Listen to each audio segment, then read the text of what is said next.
जय भीम. सध्या मातंग समाजातील काही मंडळी म्हणत आहेत की महारांनी आमचं आरक्षण खाल्लं, महार पुढे गेले आणि आम्ही मागेच राहिलो, असे अर्थहीन आरोप करताना काही वाटायला हवं. त्यांना माझं एवढंच म्हणणं आहे की पहिले इतिहास वाचा, संविधान उघडा आणि मग बोला. डॉक्टर बाबासाहेब आंबेडकरांनी संविधानामध्ये अनुसूचित जातीला म्हणजे एससीला जे आरक्षण दिले तेव्हा त्यांनी तिथे महार असा उल्लेख केला होता का?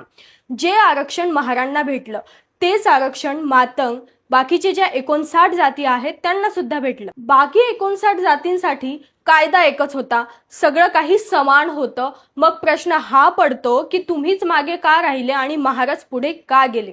एससी मध्ये ज्या काही 59 जाती येतात त्या सगळ्यांसाठी कायदा एकच होता, अधिकारही सर्वांना सारखेच होते. मग प्रश्न हा उठतो की महार पुढे जाताय आणि तुम्हीच का मागे राहताय? त्याचं उत्तर खूप कडू आहे, पण तुम्ही ऐकण्याची ताकद ठेवा.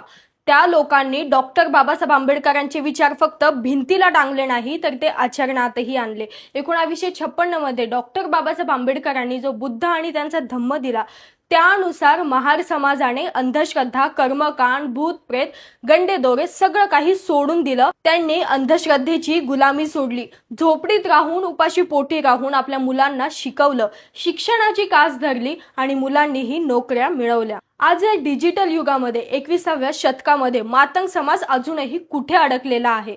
तर आजही अमावस्या पौर्णिमेला दारोदार मागणं, अंधश्रद्धा, कर्मकांड यामध्येच तुम्ही अडकलेले आहात. पोत्रा, जत्रा, नवस, लिंबू मिरची आजही तुमच्यापासून काही सुटलेलं नाही.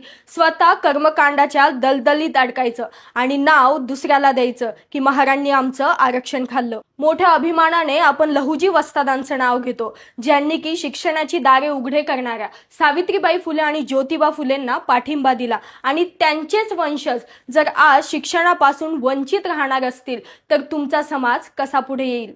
राजकारणाच्या चालीला बळी पडू नका, अंधश्रद्धा सोडा आणि शिक्षणाची कास धरा. वैज्ञानिक दृष्टिकोन बाळगा, प्रगती ही नक्कीच होणार. जय भीम, जय लहुजी, जय भारत, जय संविधान.